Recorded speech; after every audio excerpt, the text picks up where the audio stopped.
The morning sun shone gently over London, casting long shadows across the polished stone steps of Buckingham Palace. It was one of those rare spring days when the sky seemed to hold its breath, cool enough to keep the crowds comfortable, but bright enough to make everything sparkle. Tourists from all over the world milled about, cameras in hand, children tugging at their parents' sleeves, all hoping to catch a glimpse of the famous red-coated guards with their tall black bearskin hats.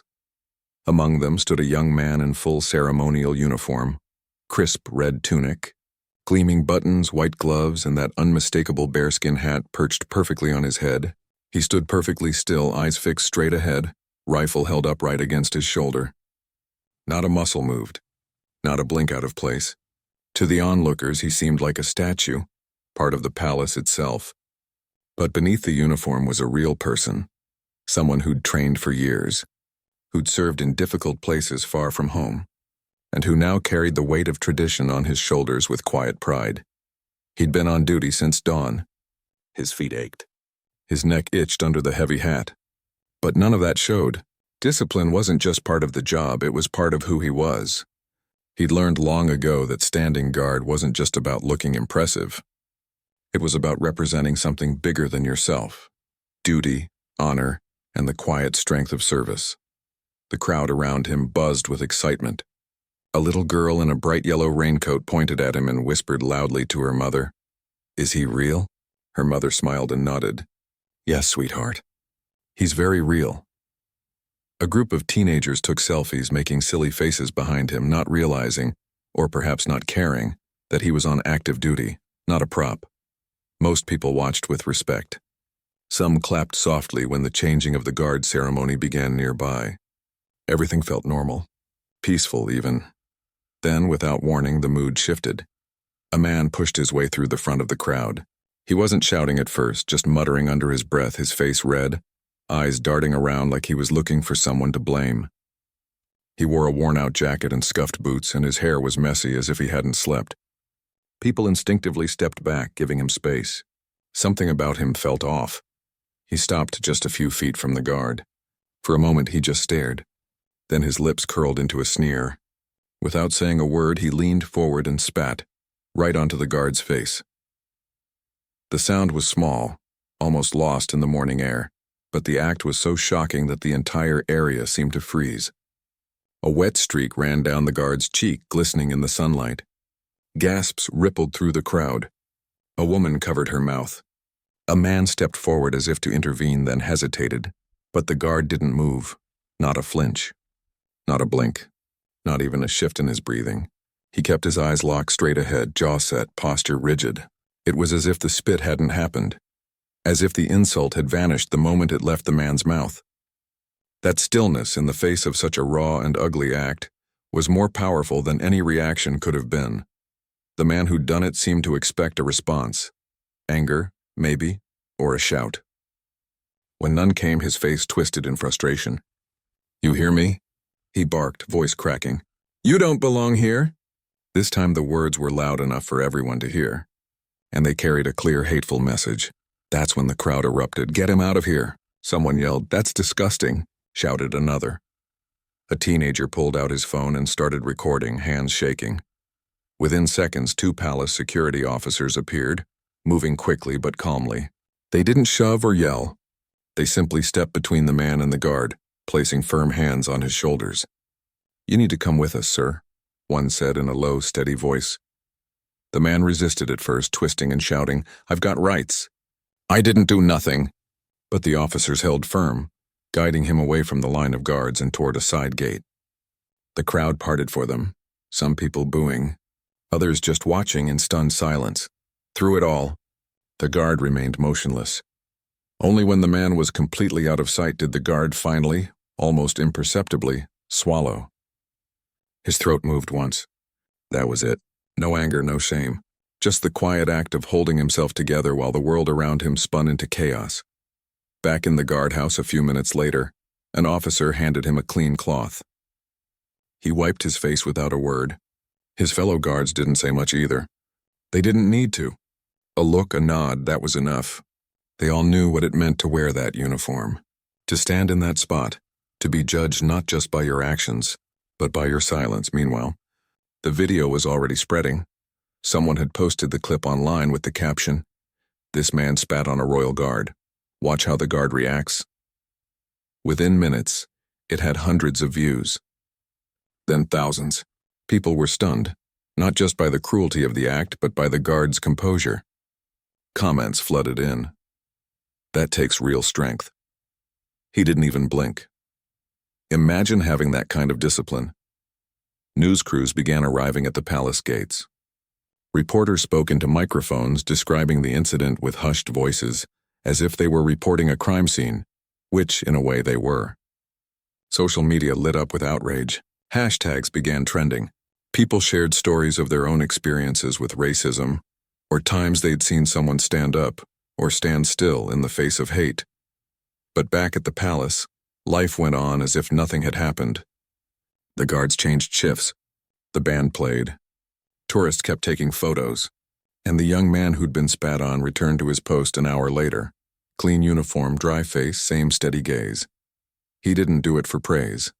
He didn't do it for attention. He did it because it was his duty. And in that moment, his stillness spoke louder than any speech ever could. What happened next would surprise everyone, not because of violence or revenge, but because of how ordinary people responded to something so deeply wrong. Strangers defended him. Leaders spoke out. Even people who'd never thought much about racism before found themselves asking hard questions. But all of that was still to come. For now, in the quiet of that spring morning, there was just a man in a red coat, standing tall while the world watched and learned what true courage really looks like. Not in grand gestures or loud speeches, but in the simple, powerful act of not giving hate the satisfaction of a reaction. And as the sun climbed higher in the sky, casting golden light over the palace walls, something shifted, not just in that square, but in the hearts of everyone who saw what happened. Because sometimes the most shocking thing isn't the cruelty of one person, it's the dignity of another. By lunchtime, the video had already been shared more than 50,000 times. It started with a few shaky clips from tourists' phones, then news outlets stitched them together into a clearer version.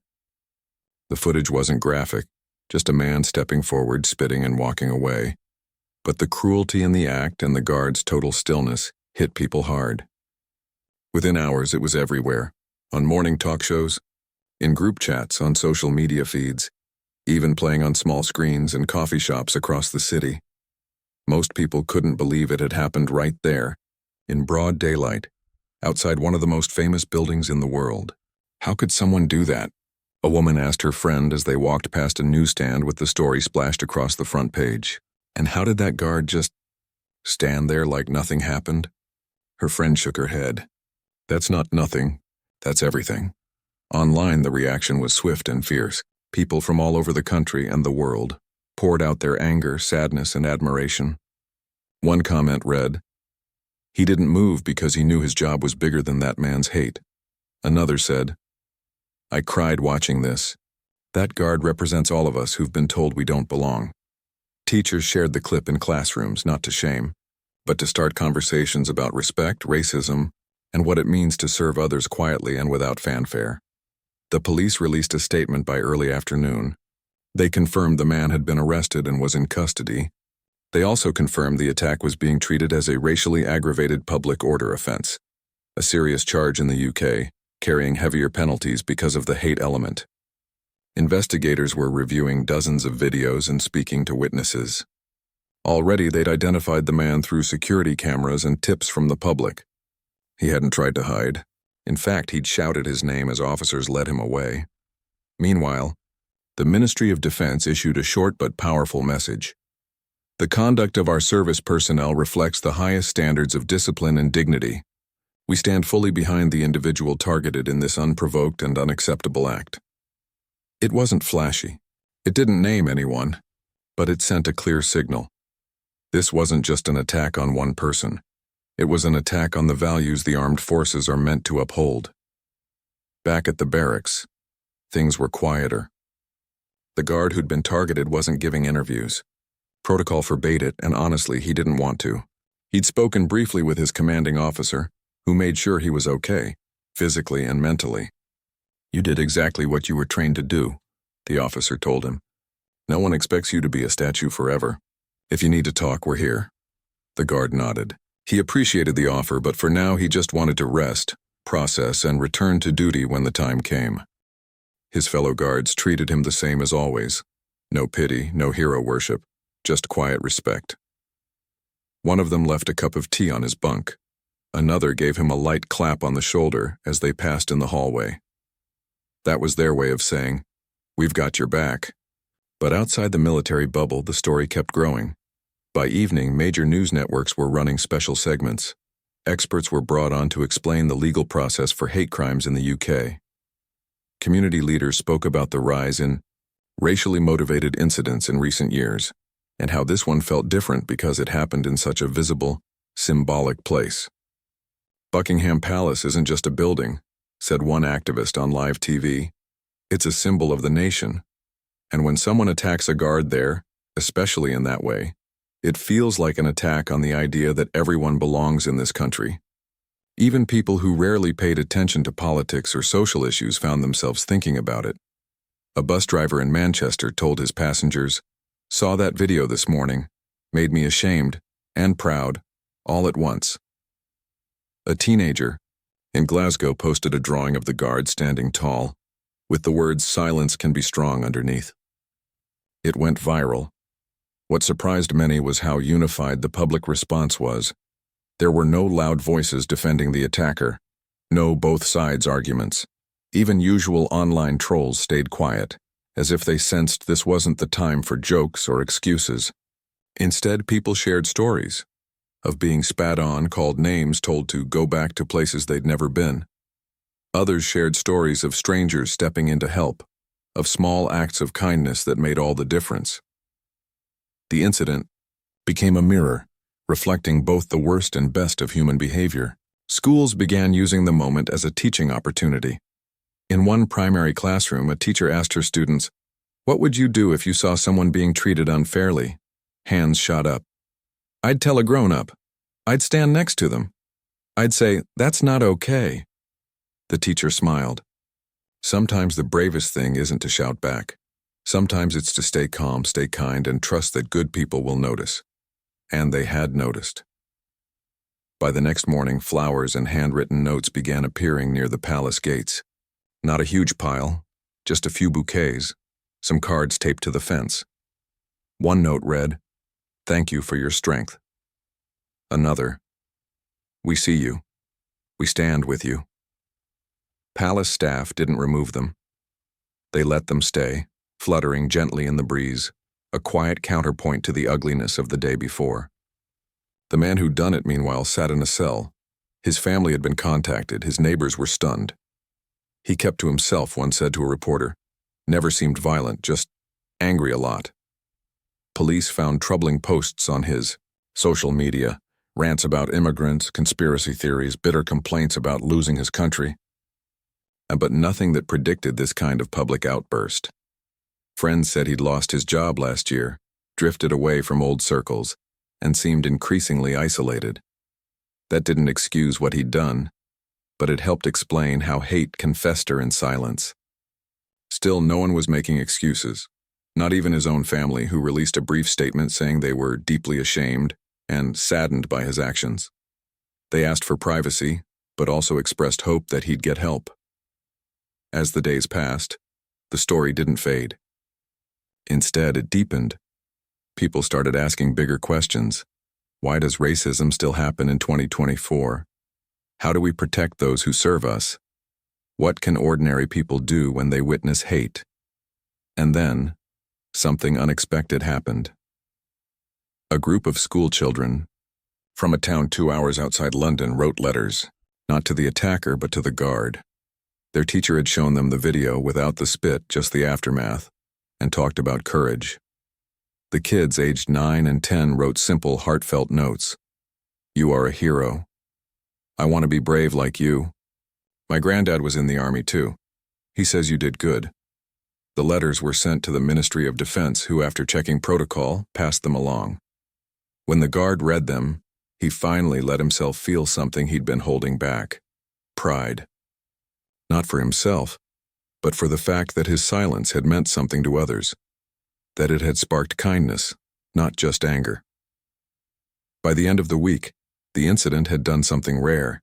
It had brought people together. Not in a loud, performative way, but in quiet acts of solidarity. A local cafe near the palace started offering free tea to off-duty guards. A clothing brand pledged to donate to anti-racism charities. Even rival football fans, usually at each other's throats, posted messages of unity under the same hashtag. No one knew what would happen in court yet. No one knew if this moment would lead to real change. But for now, something had shifted. People were paying attention. They were listening. And they were choosing, in small ways, to stand on the side of dignity. The guard, for his part, returned to duty 3 days later. Same uniform, same post, same unwavering stance. Tourists pointed, whispered. Some even bowed their heads slightly as they passed. He didn't acknowledge any of it. He just stood there, still, strong, and human. And in that stillness, the world kept watching, learning, and hoping that maybe, just maybe, one act of hate could be drowned out by 1,000 acts of decency. The days after the incident moved slowly for the guard, even as the world outside seemed to spin faster. He didn't speak to reporters, he didn't post anything online. In fact, he barely said more than a few words to anyone outside his unit. But his silence wasn't emptiness. It was full of meaning. People kept talking about him, not because he asked for attention, but because the way he'd held himself in that moment said so much without saying a word. Back at the barracks, life returned to routine, but it felt different. Not in a dramatic way. No speeches, no ceremonies, but in the small things. A fellow guard would pause before entering the mess hall and hold the door a second longer. Someone left a fresh cup of tea on his locker every morning. During drills, the usual banter was a little softer, a little more thoughtful. It wasn't pity. It was respect, wrapped in quiet care. He didn't want to be called a hero. That word felt too heavy, too loud. To him, he'd just done his job. Standing still wasn't bravery, it was discipline. And discipline wasn't something you bragged about. It was something you lived, day after day, whether anyone was watching or not. Still, people watched. And they saw more than a uniform. They saw a person, someone who'd been targeted not for what he did, but for who he was. And the fact that he hadn't reacted with anger or violence made his response even more powerful. In a world where so many things feel chaotic and loud, his calm was like an anchor. One afternoon, a senior officer asked to speak with him privately. They sat in a small office with peeling paint and a window that looked out over the training grounds. The officer didn't offer praise. Instead, he asked, "How are you really doing?" The guard hesitated. Then, for the first time, he let a little truth slip out. "It's not the spit that stays with me," he said quietly. "It's the look in his eyes. Like I wasn't even human." The officer nodded. "That's the worst part of hate. It tries to erase you. But you didn't let it. You stood there and said, 'I'm still here, I belong.'" They sat in silence for a while after that. No solutions, no fixes, just two people acknowledging something hard together. Meanwhile, the public's reaction kept growing in unexpected ways. A retired veteran, now in his 80s, wrote a letter to the local paper. "I served in places where people threw stones at us," he wrote, "but I never saw someone endure an attack like that with such grace. That young man didn't just represent the crown, he represented what this country should be." The letter was reprinted in 3 other towns. Schools began inviting guest speakers, former service members, community leaders, to talk about respect and resilience. In one classroom, a teacher played a short, edited clip of the incident. Just the guard standing still after the spit and asked students, "What do you see?" A boy raised his hand and said, "I see someone who refused to let hate win." The room fell quiet.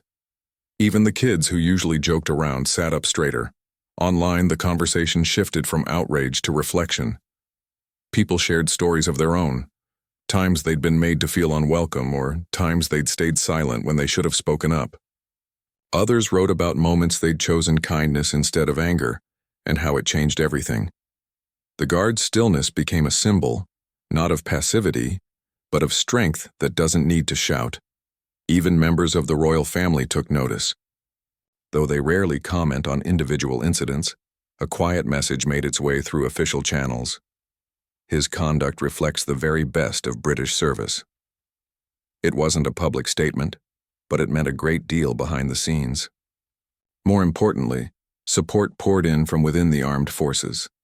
Letters arrived from bases overseas, from soldiers in Cyprus, sailors in the North Sea, airmen in the Falklands.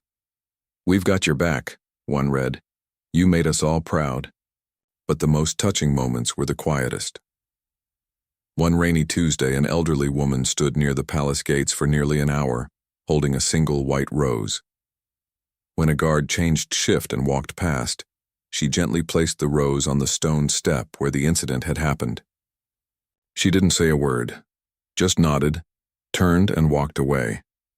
A tourist captured the moment on camera and it spread online, not as a spectacle, but as a simple act of human connection.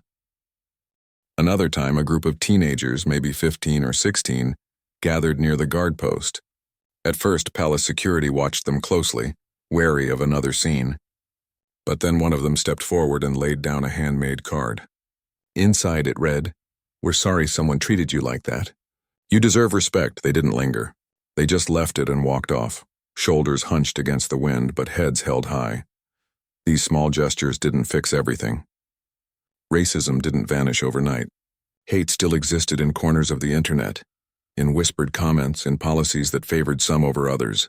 But something had shifted in the air, like the moment after a storm when the sky clears and you can finally breathe again. For the guard, the hardest part wasn't the public attention. It was going back to his post. Would people stare? Would they expect something from him? Would the memory of that spit follow him every time he stood in that spot? But when he returned, something surprising happened. The crowd was quieter, more respectful. Parents hushed their children. Tourists kept their distance. No one made jokes. No one tried to get a reaction. It was as if the whole square had learned a lesson without being told. And when he stood there, boots on the same stone, eyes forward, heart steady, he didn't feel shame. He felt purpose.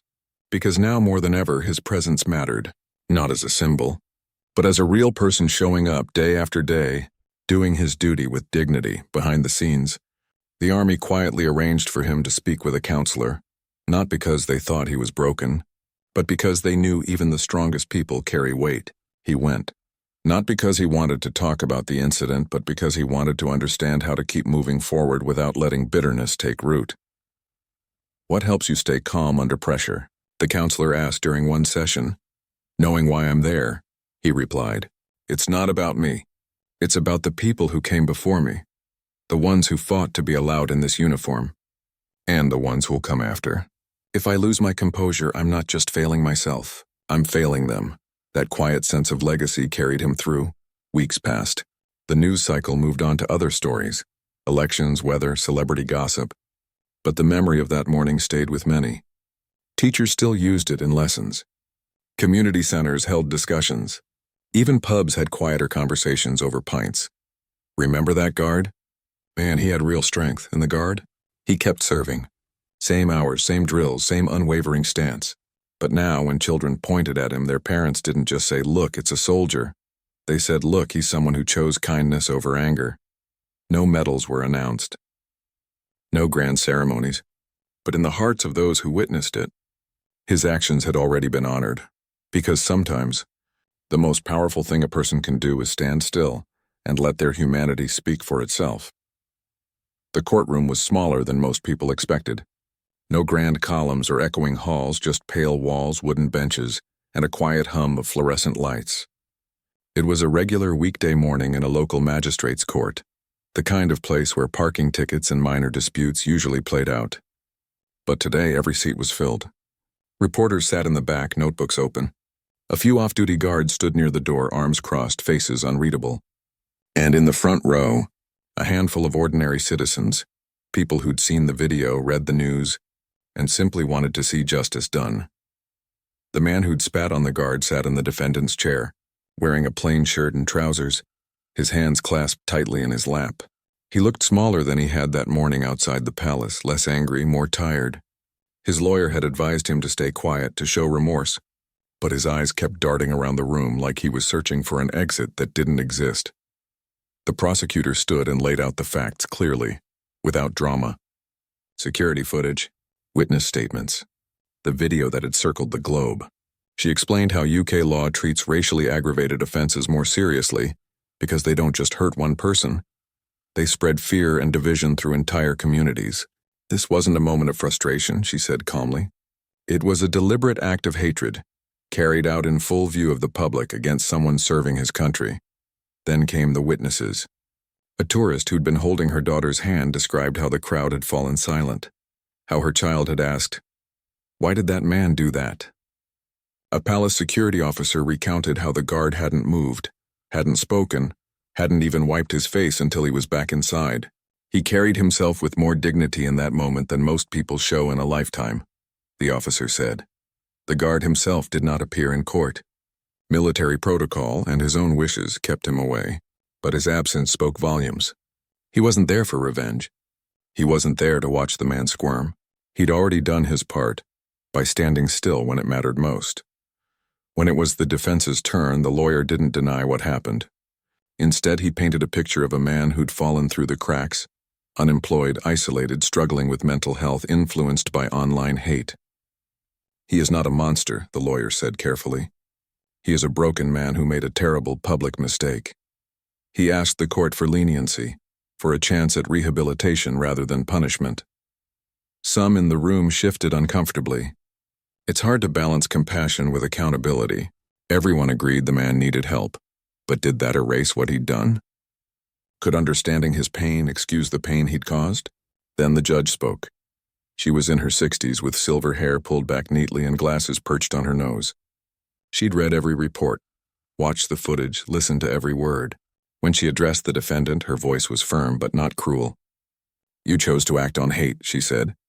"You chose to humiliate a man in uniform, not for anything he did, but for who he is. That is not a mistake, that is a choice. And choices have consequences." She paused, looking down at her notes. The room was so quiet you could hear the ticking of a wall clock. "Your actions were not only illegal," she continued, "they were an attack on the values this country claims to uphold. Fairness, respect, and the right of every person to serve without fear." She noted his difficult circumstances, but made it clear they didn't justify racism.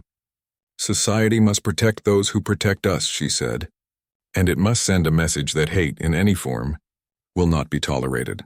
Then came the sentence.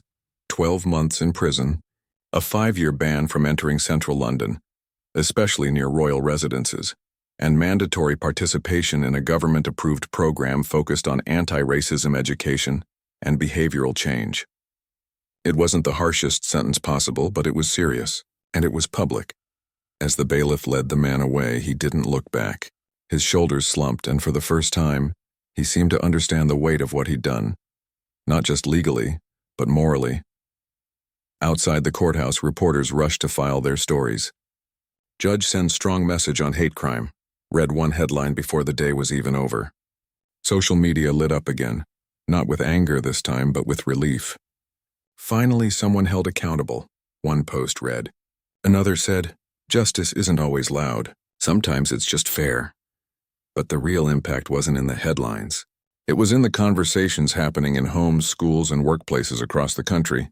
A father told his teenage son, "See that? That's what happens when you let hate guide you. Don't be that man." A teacher used the verdict as a lesson. Laws exist to protect people's dignity, not just their bodies. Even in pubs and bus stops, people nodded quietly when they heard the news. It wasn't about punishment for punishment's sake. It was about saying clearly and without doubt, this behavior is not acceptable here. Back at the barracks, the news was met with quiet satisfaction. No cheers, no celebration, just a sense that the system had worked as it should. One guard said to another over lunch, "At least now he'll have to face what he did, not just in court, but in his own head." And that was part of the sentence, too. The program he'd be required to attend wasn't just lectures. It involved group sessions with psychologists, discussions with people from communities he'd targeted, and deep reflection on where his beliefs came from and how to change them. Real change is slow, hard work. But it starts with being forced to look in the mirror. Meanwhile, the guard who'd been targeted heard the verdict through a brief message from his commanding officer. He didn't react with triumph. If anything, he felt a strange mix of sadness and hope. Sadness that it had come to this, that someone could be so full of hate they'd lash out at a stranger in uniform. Hope that maybe, just maybe, this moment would be a turning point for the man who'd done it. He knew better than most that people can change. He'd seen soldiers transform after making terrible mistakes. He'd seen enemies become allies in places far from home. Change was possible, but only if you were willing to face the truth. In the days that followed, something unusual happened. Letters began arriving, not just for the guard, but for the court, for community centers, even for the prison where the man would serve his sentence. Most were from ordinary people. I hope he uses this time to learn. No one is beyond redemption, but accountability comes first. One letter, from a retired teacher, was passed along to the rehabilitation program coordinators. "I've spent my life believing people can grow," it read. "Give him the tools, but don't let him forget what he did." The story didn't end with the gavel. It kept unfolding, in court-mandated sessions, in quiet reflections, in the way people now paused before speaking in anger. And for the first time, many began to see justice not as revenge, but as a path toward healing.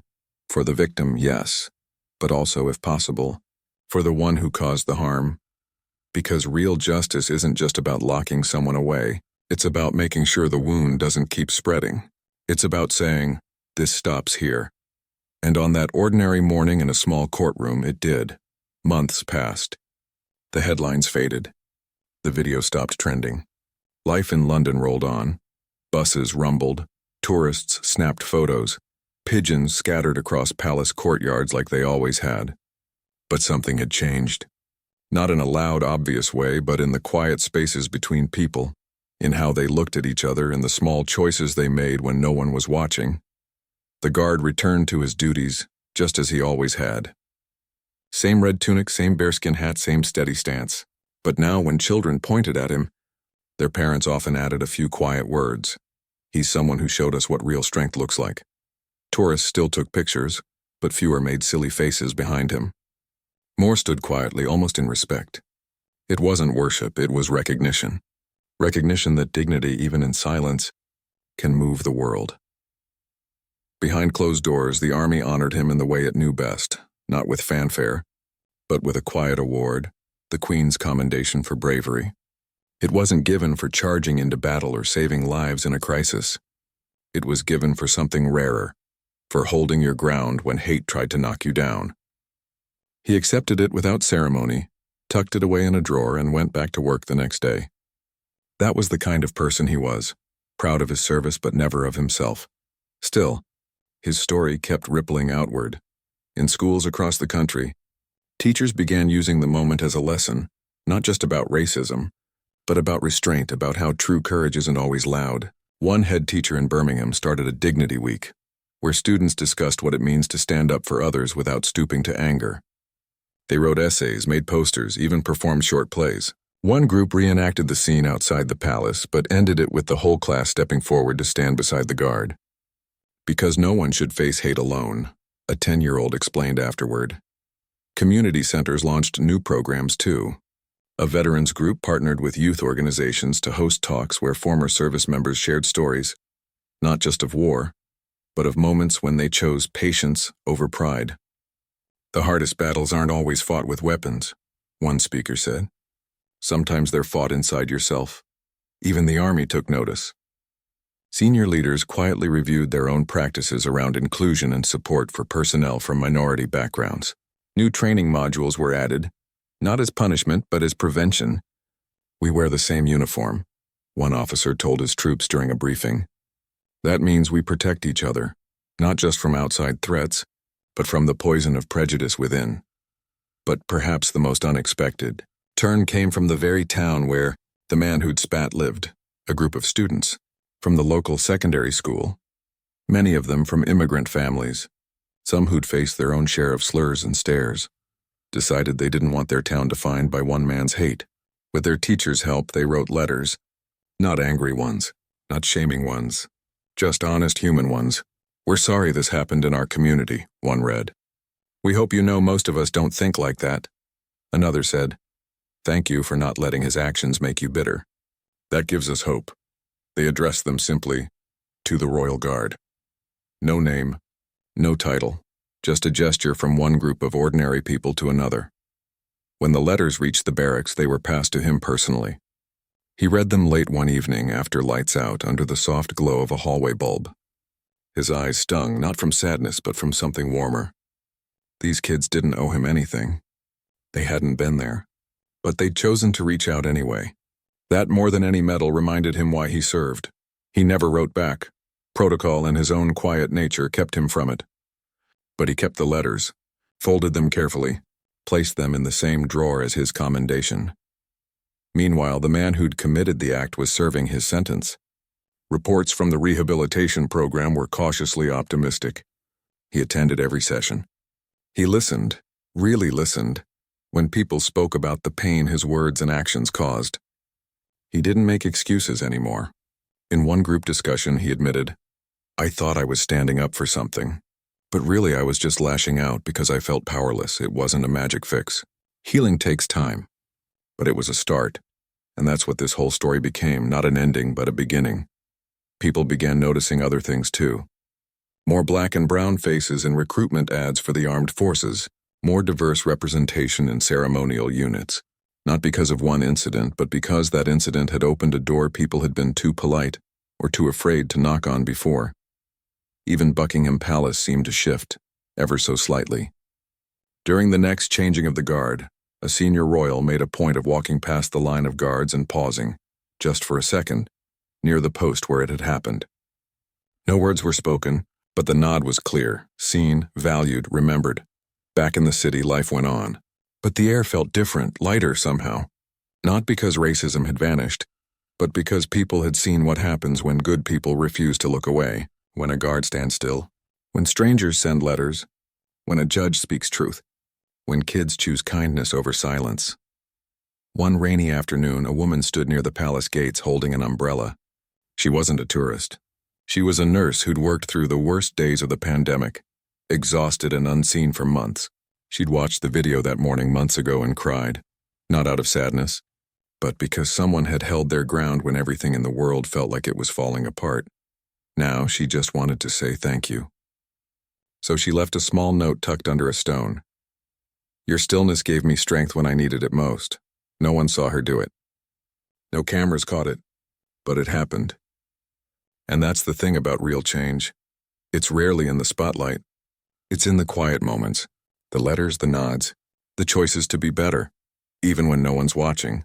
The guard never knew about most of it. And that was okay. He wasn't doing it for thanks. He was doing it because it was right. Years from now, people might forget the exact date, the man's name, even the details of the sentence.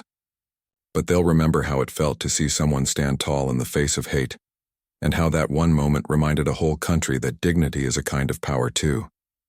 And in the end, that's what shocked everyone, not the spit, not the arrest, not even the verdict. It was the quiet, unshakable humanity of one person who chose in the hardest moment to be better than the hate thrown at him, and in doing so, gave everyone else permission to be better too. The story was supposed to end after 5 parts. Everyone thought it had. The court case was closed. The guard returned to duty. The man served his sentence. The news moved on. But real life doesn't wrap up neatly like a book or a film. Sometimes the quietest echoes keep traveling long after the noise has faded, and this story was no exception. A full year after that spring morning outside the palace, something small but significant happened. It wasn't announced in the papers or posted online with fanfare. It happened on an ordinary Tuesday, during a routine school visit to a military base just outside London. A group of teenagers, mostly from working-class neighborhoods, many the children of immigrants, were touring the barracks as part of a youth engagement program the Army had quietly expanded after the incident. They walked past training grounds, saw uniforms up close, even tried on a very heavy bearskin hat under supervision. Then, near the end of the tour, their guide led them into a modest community room. And there, sitting at a table with a cup of tea, was the guard. He hadn't planned to be there. He'd only agreed after weeks of gentle persuasion from his commanding officer, who reminded him, "You don't have to speak much. Just be present. That's enough. And so he was. No uniform, just a plain shirt and trousers, but still carrying that same calm presence that had held the crowd spellbound a year before. The students were nervous at first. They'd heard the story, seen the video. For some, he'd become almost mythical, a symbol of strength. But when he looked up and gave a small, warm smile, the room relaxed. He didn't give a speech. He just answered their questions honestly and simply. "Were you scared?" one boy asked. "A little," he admitted. "But more than scared, I was sad. Sad that someone saw me and only saw a target." "Did you ever think about quitting after that?" a girl asked. He shook his head. "This uniform means something to me. It's not just cloth and buttons. It's the people who wore it before me, the ones who fought to be allowed in it. If I walked away, it'd be like saying their fight didn't matter." A long silence followed. Then a quiet voice from the back. "Do you think he's sorry?" The guard paused. "I don't know, but I hope he is. Not for my sake, for his own. Hate eats you from the inside. Letting it go is the only way to be free." No one clapped. No one recorded it. But something passed between them in that room, a kind of understanding. Fragile but real. Afterward, as the students boarded their bus, one teacher turned to the guard and said, "You just gave them something they'll carry for the rest of their lives." He just nodded and went back inside. That visit became the first of many. Not because he wanted attention, but because others kept asking. Not for a hero, but for a human being who'd faced something hard and chosen grace. He never spoke about politics, never called for anger or revenge. He just showed up, listened, and reminded people that courage isn't always loud.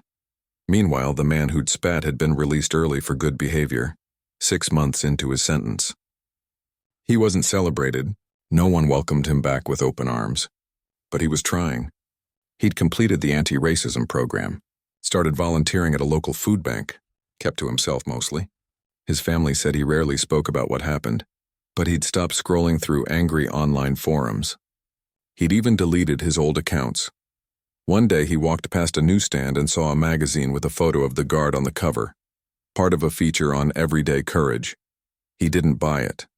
He just stood there for a long moment, then walked away. Later, he wrote a letter, not to the guard, not to the court, but to the rehabilitation center that had worked with him. "I'm not asking for forgiveness," he wrote. "I'm just trying to be someone who doesn't do that again." The letter was filed away, not shared, but it mattered.